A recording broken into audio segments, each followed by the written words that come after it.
Ciao, I'm Julia Kay. I'm glad you are here. Nobody has visited me in ages. It's been years now. I must tell you my story, but I don't know where to begin. There is so much that I should start from my childhood, but my memories of these times are vague. I only remember the summer of 1929, when they sent me off to stay with my nanny.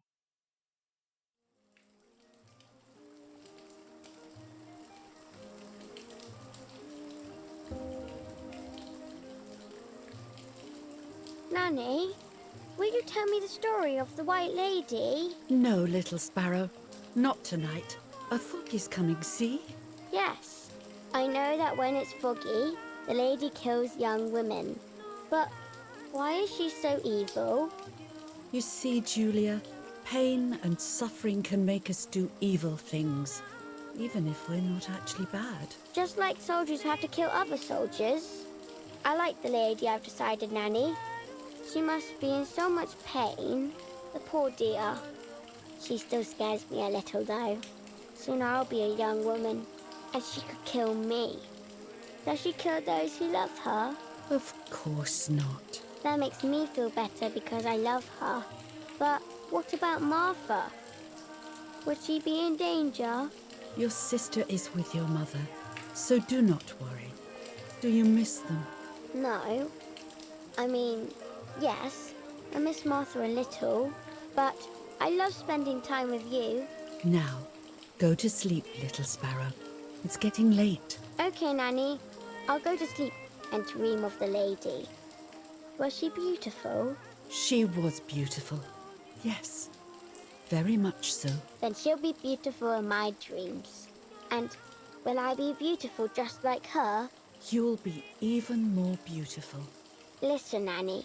Since the lady won't harm me because I love her, and since you're not a young woman, could you tell me her story, even if it's foggy outside? Please. Oh, please. Then I'll sleep. I promise. Oh, all right. You always get your own way.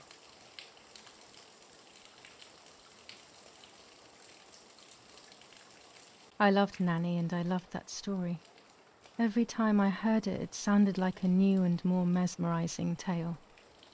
Every night I would ask her to tell me about it, even though it scared me.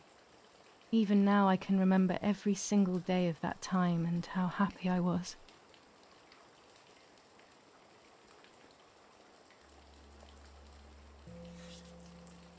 According to an ancient legend, the lakes of the area are haunted by the spirit of a young woman who was killed by the man she loved.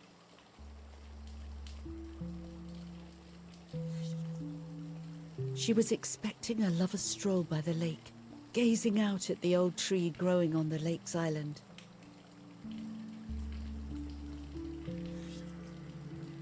So much hope and desire, but death, not love, was awaiting her. Oh, the poor dear. That's not fair. Life isn't fair, Poppet, but that's the way it is, and we must learn to deal with it. Okay, I'll try. But it makes me so mad. Keep on reading, Nanny. In despair, the man confessed he had killed her out of jealousy.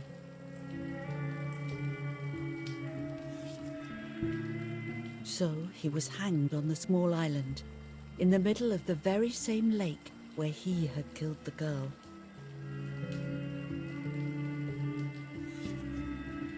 They searched everywhere, but the girl's body was never found.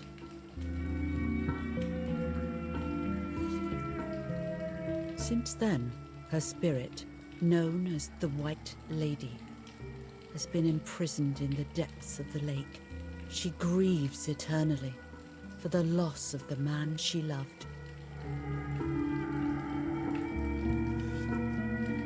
When fog arises, the White Lady is known to leave the waters of the lake and roam the woods, looking for her long-lost love. In vain.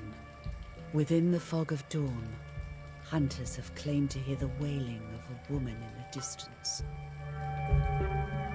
I'm a little scared of this story, even though I like the lady.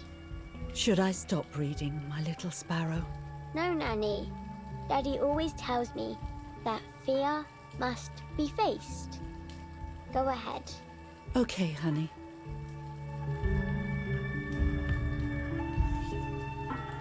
Every time the sad memory of the night she perished stirs in her soul, she takes the life of a young woman by slaying such a life in its youth. Even just for an instant, the lady feels free from the burden of her pain.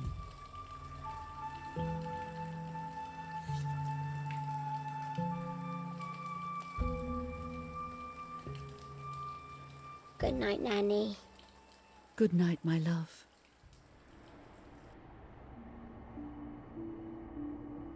I spent almost 3 years with the nanny, but when I came home, I quickly forgot how to be happy. My memories do not return until 15 years later, in 1944, when I stayed in that house. I enjoyed setting up cameras in the woods by the lake. My father created a device that attached to the cameras. It would make them take pictures at set intervals. I was trying to photograph animals, or whatever else was in that damned place.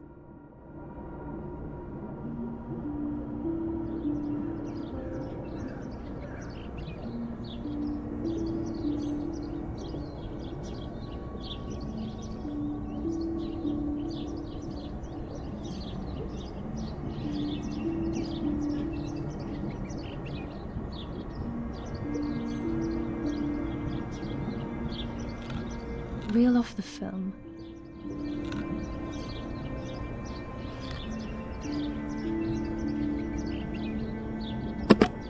Open the camera. Remove the old roll of film.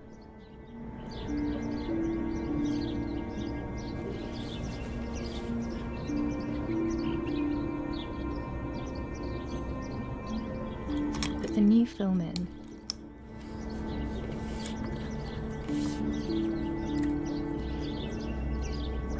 Close the camera. Load the film.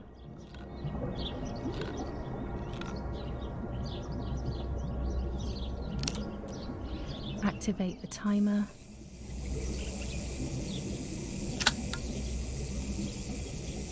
Almost ready. Now to bring the image into focus.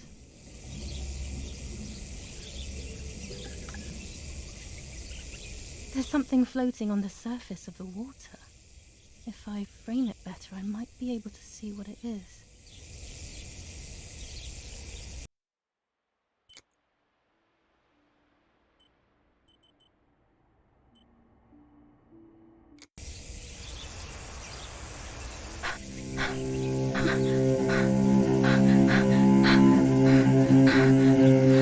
What?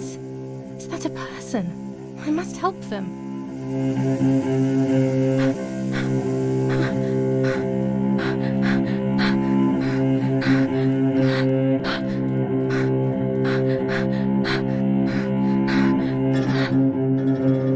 I was horrified at the idea that someone might have drowned in my lake. The lake was my world, where I would spend entire days daydreaming. I would lose myself in my thoughts, but that was a rude awakening. So terrible.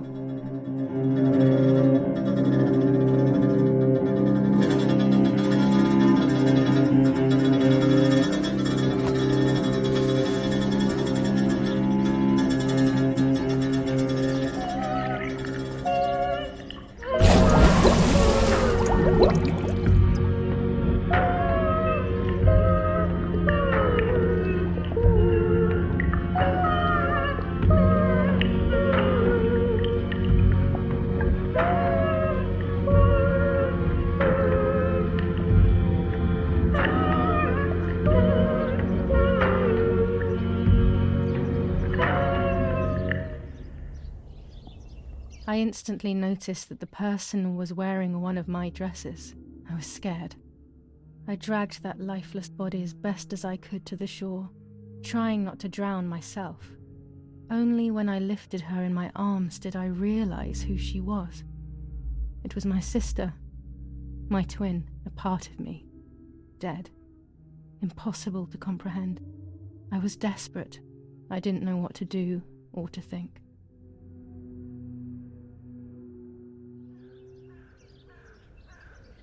I have to stay calm. Martha is not dead. It's not possible. It's not true. There's no need to worry. Everything is fine. Everything will be fine. Martha, February 26th, 1923.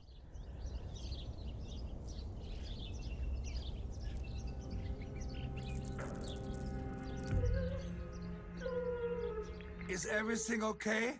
Are you hurt?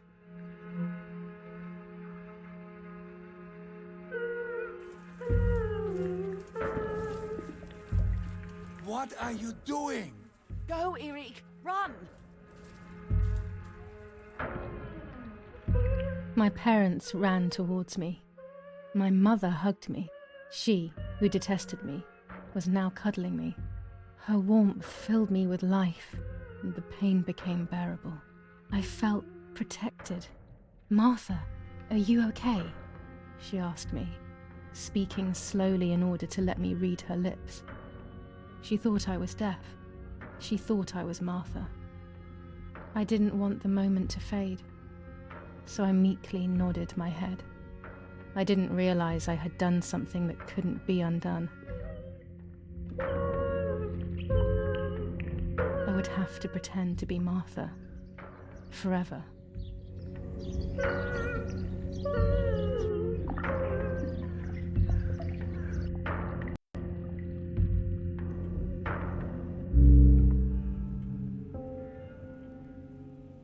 O Lord, who gives life to the dying, let your sacrifice of love be offered for Martha's soul. Into your hands I also entrust my spirit, so that I may be reunited with her in perpetual light, to never suffer the desolation of purgatory. Please grant her eternal rest, O Lord, and may eternal light shine upon her.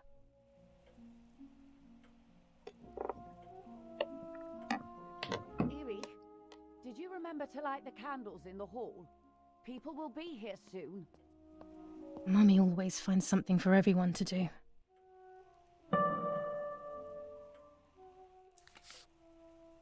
July 17th, 1944. Our family is deeply saddened and is thinking of you during this extremely difficult time. Ernesto E. and family.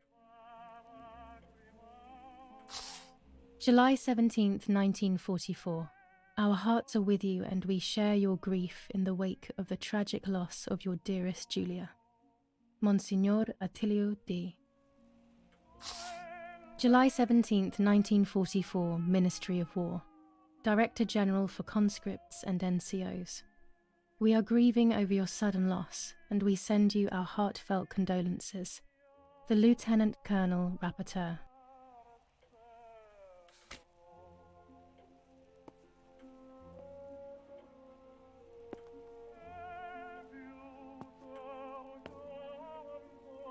There's no reason to use the phone right now. An old painting. I find it so sad. It communicates a sense of deep solitude to me.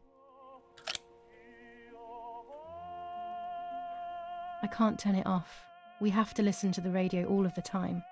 Any news and announcements can be vital.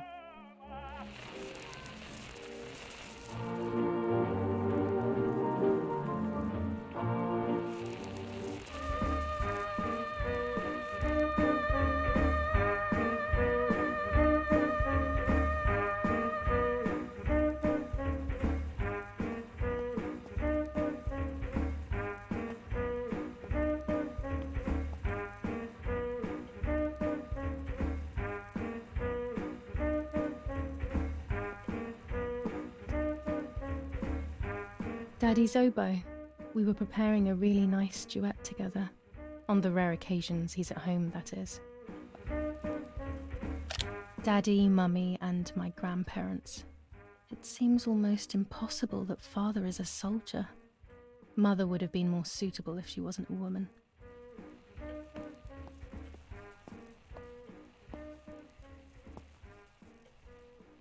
Daddy must be devastated. He loves me. I messed up and now I have to watch him suffer my death. I can at least light the candles and let him find some comfort in sleep. Books, books, and more books. In our villa there must be 10 times more than even here.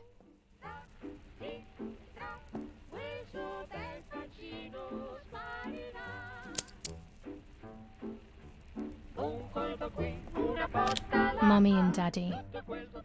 They are the epitome of wealth and elegance. But pain pays no heed to money and style. This painter was a friend of Grandpa's. I always loved his paintings. As a child, I used to look at them for hours. The only way people could tell Martha and me apart was by dressing differently. Even Mother couldn't tell us apart.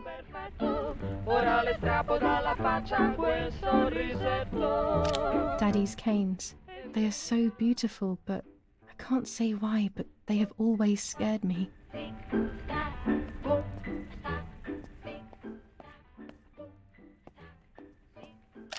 Riding bikes around here is beautiful. These are Mummy and Daddy's bikes, though. Mine is outside. I don't need that right now.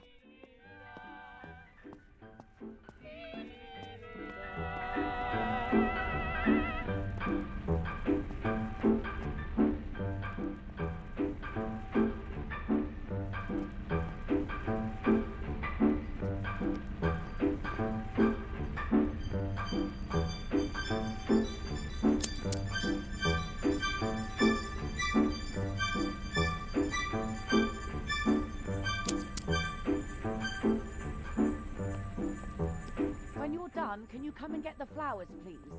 Or send Martha if you like. Never a moment's peace. Even at a time like this. She can't sit still for a second.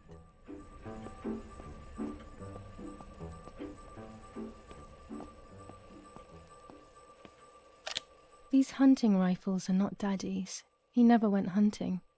Nanny must have left them here.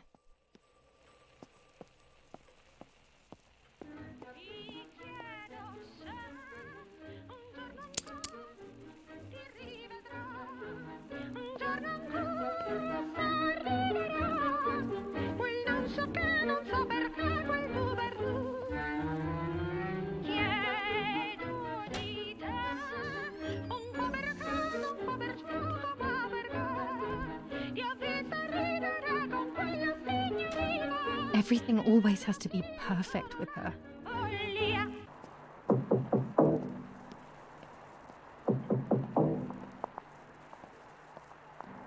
Parla Londra. Trasmettiamo alcuni messaggi speciali. Felice non è felice. È cessata la pioggia. La mia barba è bionda. Parla Londra. Abbiamo trasmesso alcuni messaggi speciali.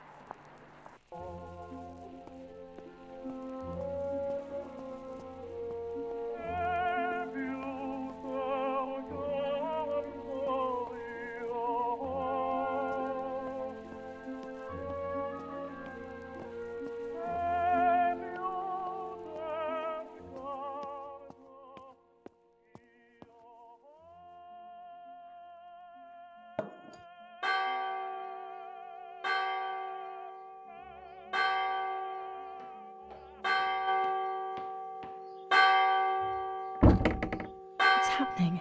Who closed the door?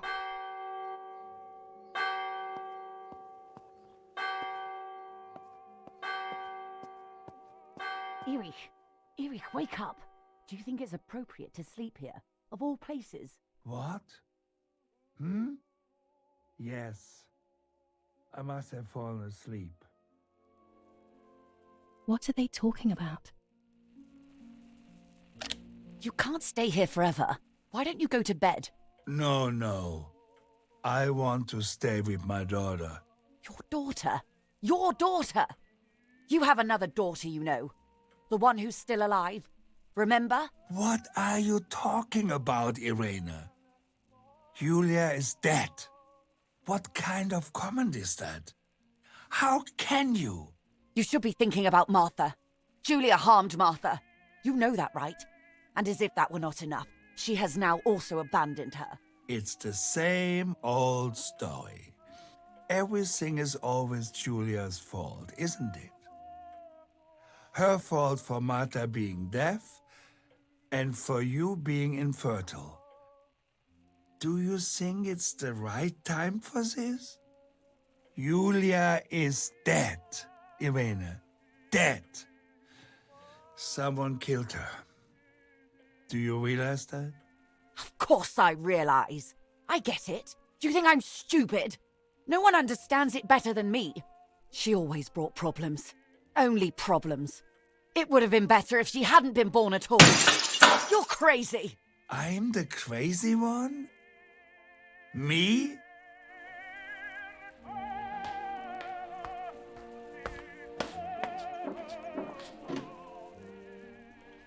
They have done this to get at me, yes. Your death is all my fault. All I could ever do for you was hurt you, Julia. My poor, sweet, crazy girl. What will I do without you? What will life be like now? All the time I didn't spend with you. But now I'm home. We can go fishing together. We can take pictures of butterflies. No. We can't do anything together anymore, can we? Nothing. I miss you, Julia. I miss you.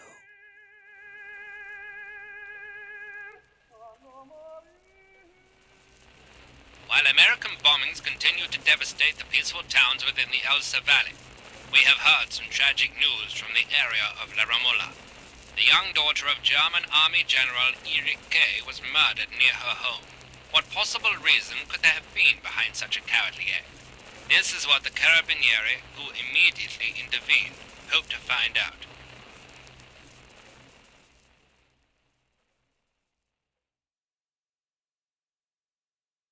Mother didn't seem to suffer from the situation.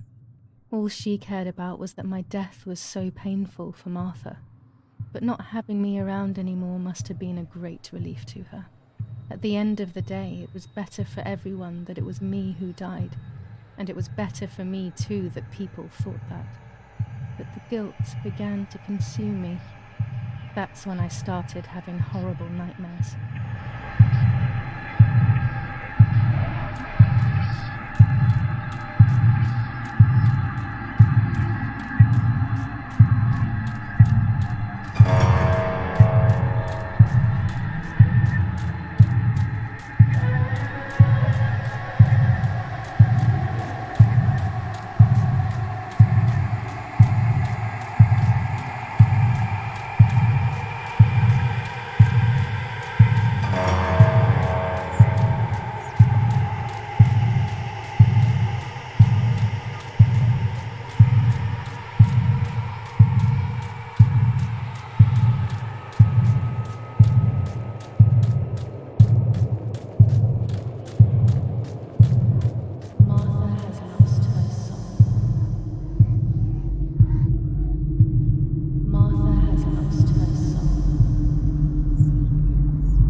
It was just a dream.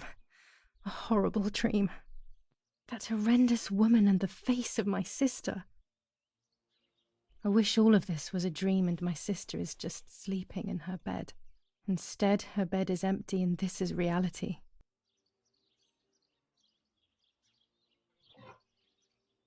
This is Martha and me at the festival of the patron saint. It was only a few months ago, and now...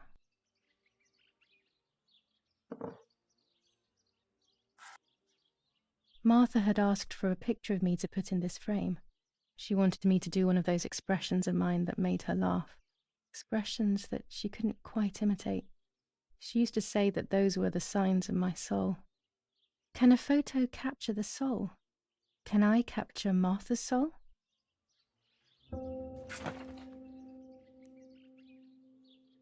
Scary fairy tales.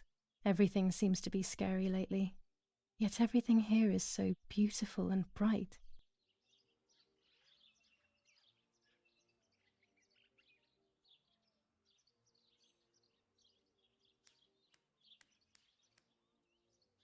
This is Martha's trinket box. It could contain something that will help to figure out what happened.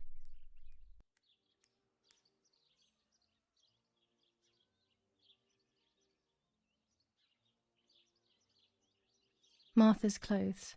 To me, wearing them will be like having her with me. Mummy will also be happy to see them. Or I could wear my clothes in the other wardrobe.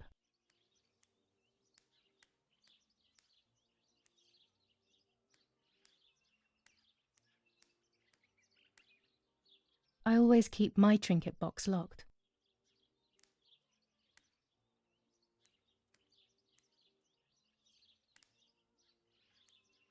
Nanny will be visiting me soon.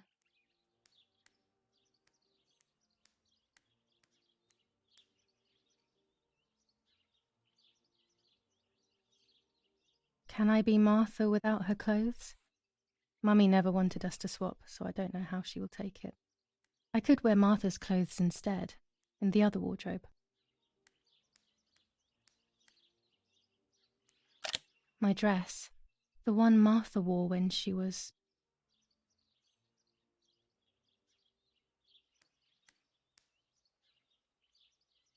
Oh gosh, if Mummy sees this picture, she'll throw it away for sure. It's me and Lapo. I want to see him as soon as possible so we can mourn Martha's death together. The butterfly collection that Daddy made for me.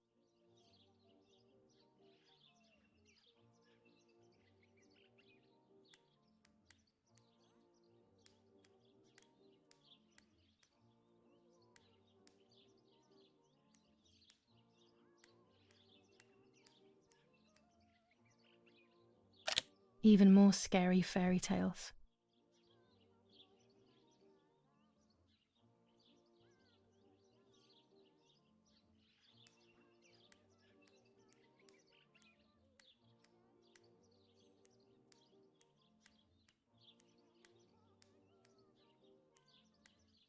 It's about 9:30. It's July 18th.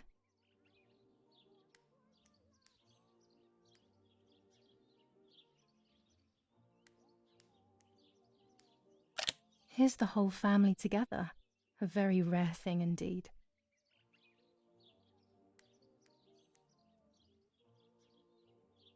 Everything I need is always in my bag.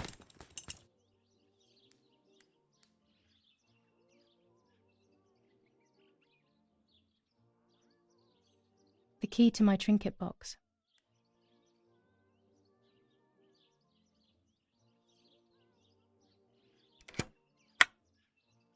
Here is my diary.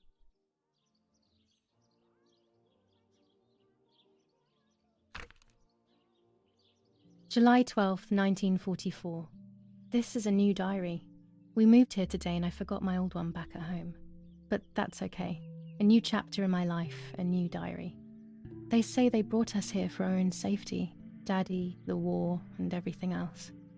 Nanny gave us her house and she went to look after the mansion. It's weird being back here after so many years. I remember Nanny telling me the fairy tale of the Lady of the Lake. It's one of the few happy memories I have from when I was little. Nanny isn't here and that's a shame, but Martha is here with me. I also get to see Lapo more often, which is wonderful. He's always hanging around here. Mum is thankfully too preoccupied with fixing up the house to worry about me. At least for now. July 16th, 1944. There's something creepy about the woods. Every time I'm at the lake, I get a strange feeling.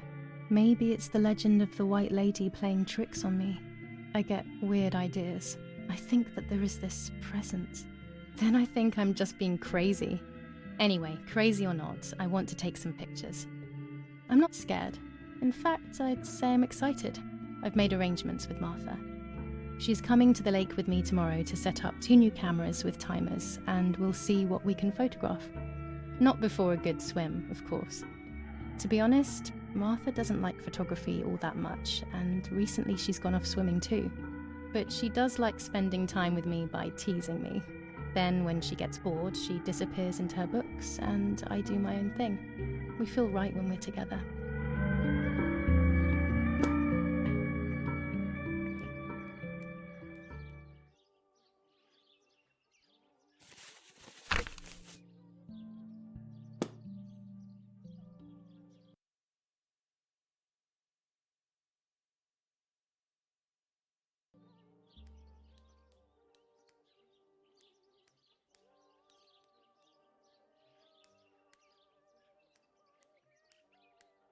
I still like to have the books and games from when I was little with me.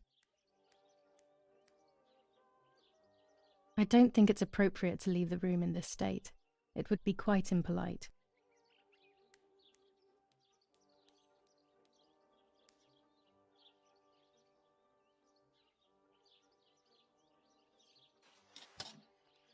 Yes, Erich, I'll be right there. I'm just going upstairs to call Martha down for breakfast. Fine, but I'm not sure we should let her sleep all day. What do you think? What did you say? Okay, I won't wake her up. This is not the right Turn on key. her light. I So must when get she her wakes key up, if I she'll want to know know when to what's come down to inside her breakfast. trinket box. They really think I'm Martha and I can't hear them. I need to be careful not to talk, or I will be in serious trouble.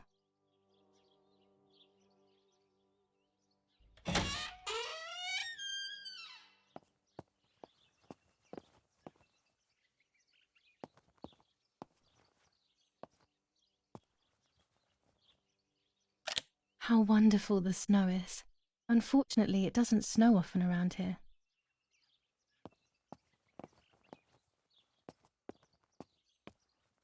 Dad loves these prints of Florence.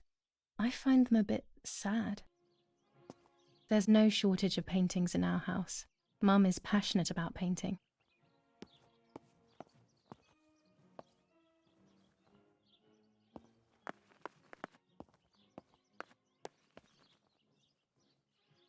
As a child, when I spent those short years with the nanny, this was my room. It's locked. Strange. Why did they lock my room?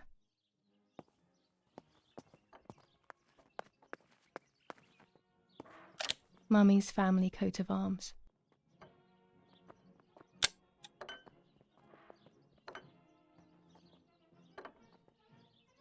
Martha's breakfast is ready. We can go. Yes. It's getting late. Did you leave the newspaper for Martha? You know how much she likes reading it. Yes, Irena. It's on the table, can't you see? And that camera, are you leaving it there? Yes, Irena. Can't you leave it there for a few more days? Do you mind? It was for Julia. I will take it away soon. I promise. The thought makes me so sad. Seeing it there is as if... I don't know how to explain it. All right, but let's go now. We have too much to do. We can't stay here all day talking. Mummy is right, though. Martha always read everything. It's me who will now read the newspaper instead. They'll be out all day. The funeral preparations will take them a long time. Everything is more complex with the war. Over the next few days, I will see little to nothing of them.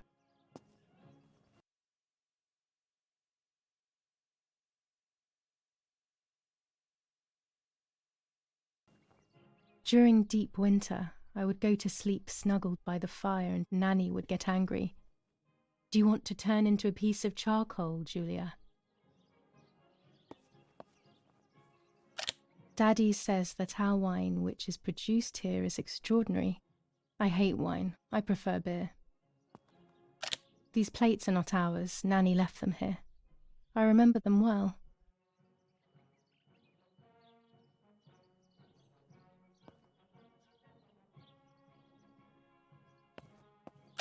Mummy's family coat of arms.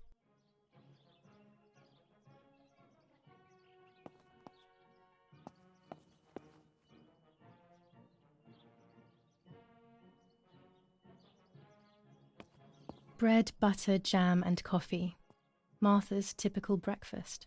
I prefer honey and milk, but I'll have to adapt to her tastes, obviously.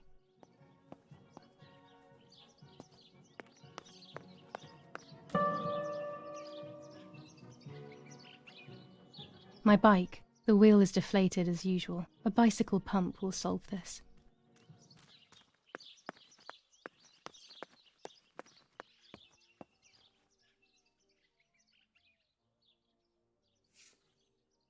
For Julia, to take more and more photos. Dad.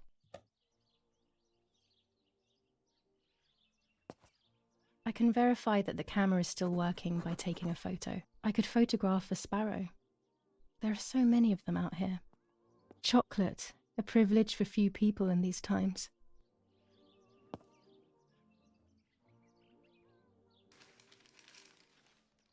Brutal assassination in San Casciano. Julia Kay, a young woman from a respectable family, brutally murdered near her home. Carabinieri investigates. A possible political motive emerges.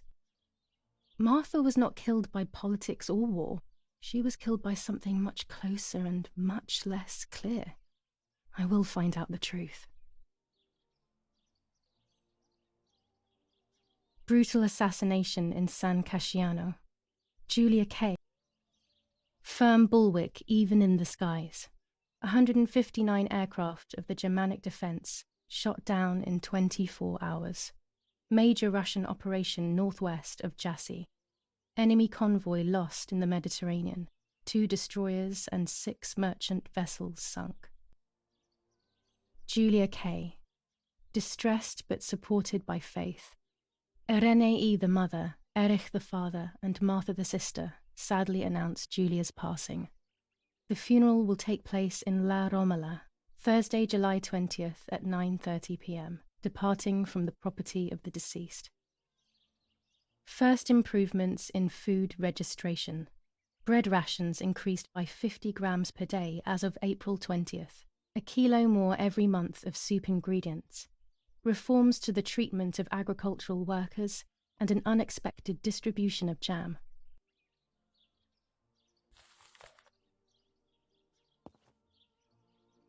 There might be birds around the little wall in front of the house. I always put crumbs on it for them. I liked watching Nanny as she cooked. I always picked up loads of techniques. One of Daddy's many photos. Who knows who these other people are? War. Always war. Even in paintings. These masks, I remember them vividly. I always tried to escape their gaze. Dante's Inferno illustrated by Dore, always hanging cheery things.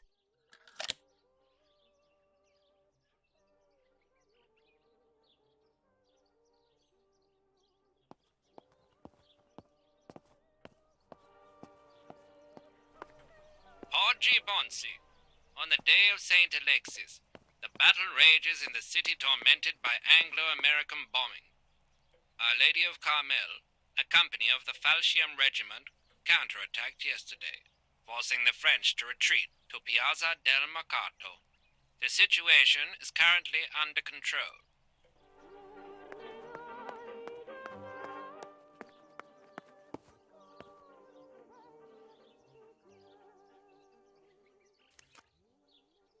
Here's the bicycle pump.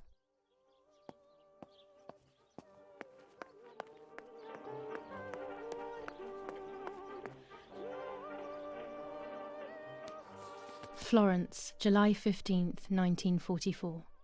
General Erich K. As per our prior agreement, we are sending you military encrypted communication material. The device must remain hidden and secret. Hail. Feld Mascherallo, Carl H.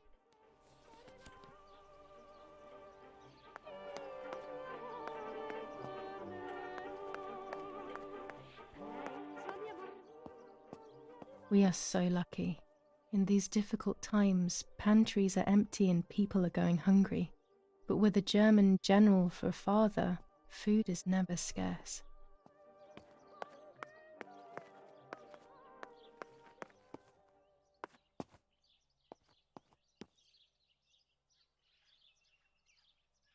Mummy's sewing machine. She learnt how to sew because nobody else could do it to her liking.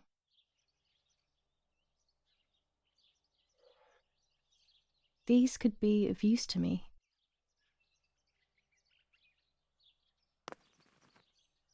This fabric is not new to me, yet I do not think I have ever seen it in the house. Mummy's medicine. Will they do her any good?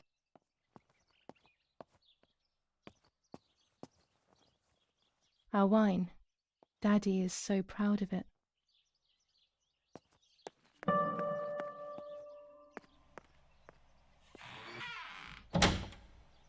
Daddy set up his darkroom here.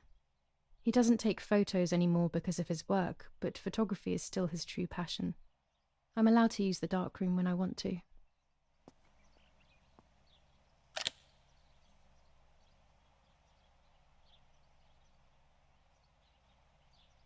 There are 3 baths when developing photos. The development bath, then the first rinse, and then the fixing bath.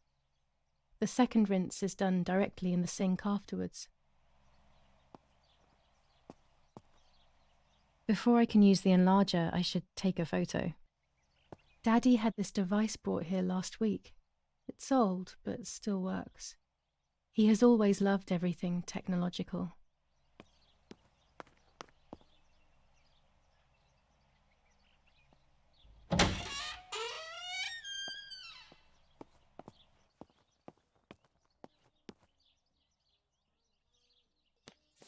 Lorenzini haberdashery. 5 meters of grey cotton fabric. 6 meters of white linen fabric.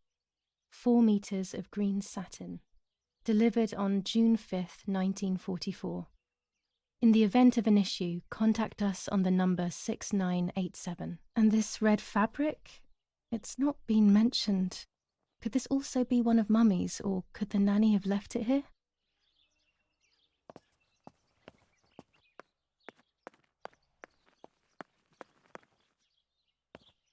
I don't like wine all that much, but I go crazy for our dessert wine.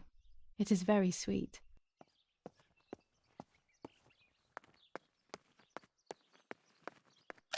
These workbenches fascinate me. I would love to learn carpentry. This is where Nanny's husband made my dolls. The puppets I used to play with were made here. I never knew that when I was a child. They always told me that a fairy brought them. I didn't really believe them, but it was nice to think that.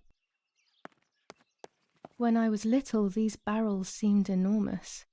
I thought I could live inside one.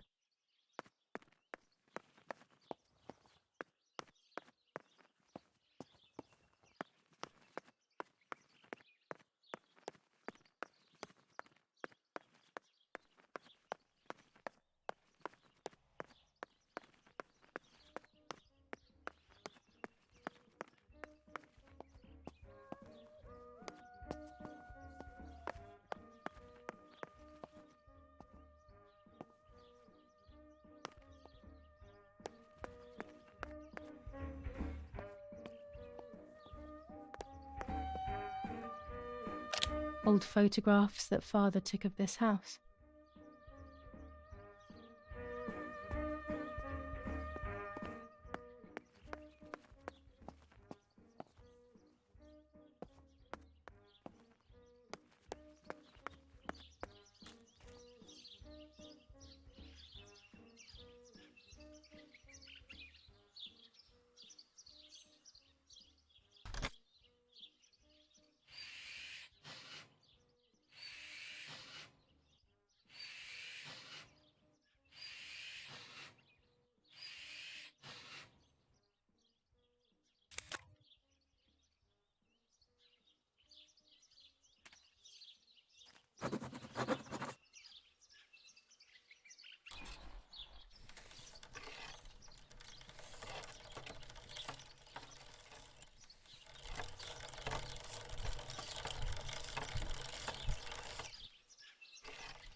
I was afraid of animals when I was little.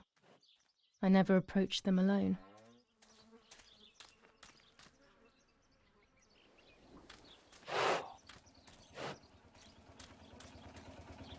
The cows. That must be Chinsey and her little calf.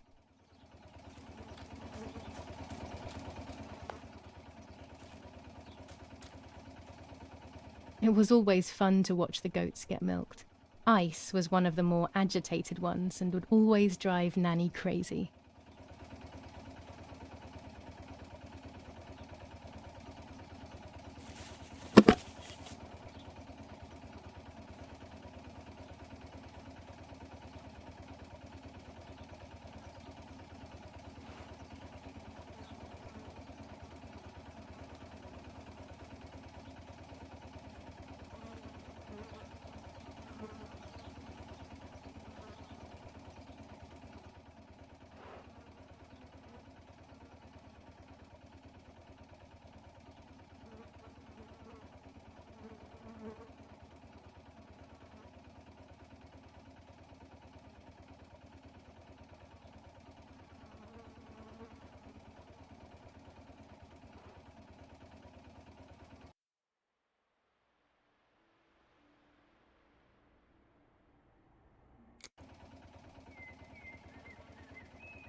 This is the centre of our farm, but since we moved here, it hasn't worked like it used to.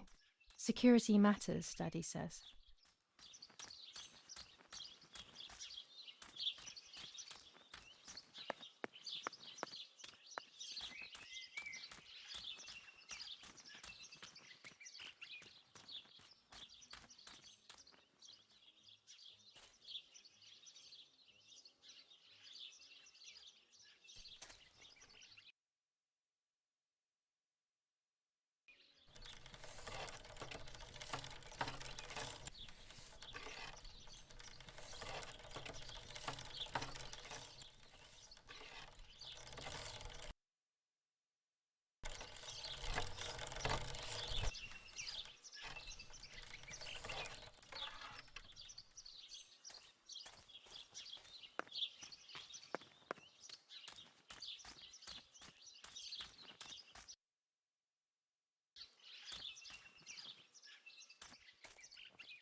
Excellent. I've taken the picture, now it's straight to the darkroom in the cellar to print it. Daddy recently became a general in the German army. He used to take pictures on the front lines, but now he gives me the materials to take photographs instead. Now that Martha is gone, only this camera can fix my ideas and my memories. I can't allow myself to forget.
I can't develop the photo like this.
Not a bad photograph.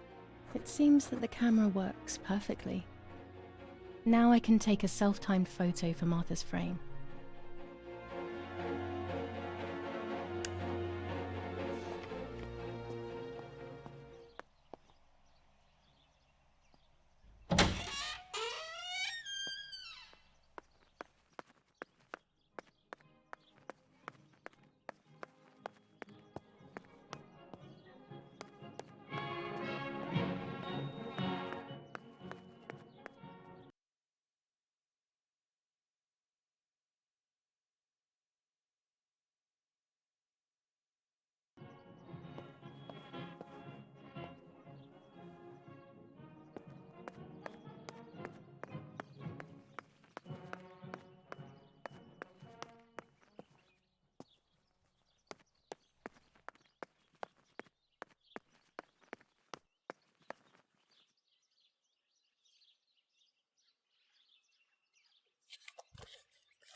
Camera is set up with the self-timer.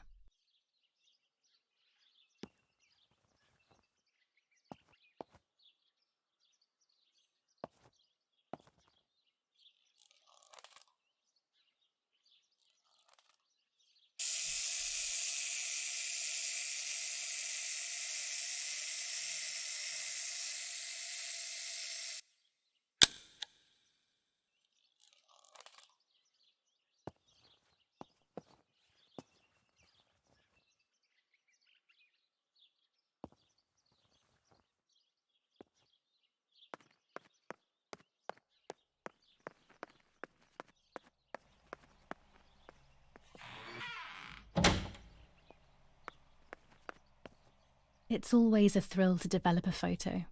You can't see anything at first, yet something invisible is captured on the black film, a kind of ghost. That invisible breath then returns to reveal the reality from which it was torn. There are those who say that photography steals the soul or captures it. That's why they used to photograph the dead, but nowadays almost nobody does it anymore. Even if it's just a delusion, I want to photograph Martha. I want to have a small reflection of who she was with me, but I have to do it secretly or they'll think I'm crazy.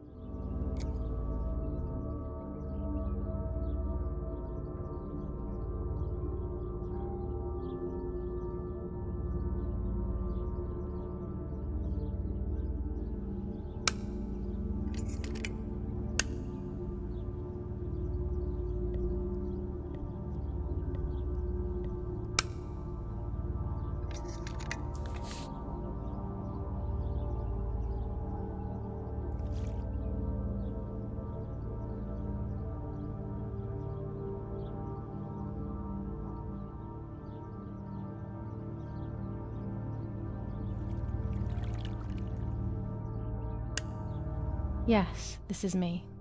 No one was ever able to tell us apart, but I never had the slightest doubt, and nor did Martha. It's strange how what identifies us most deeply is not visible to anyone.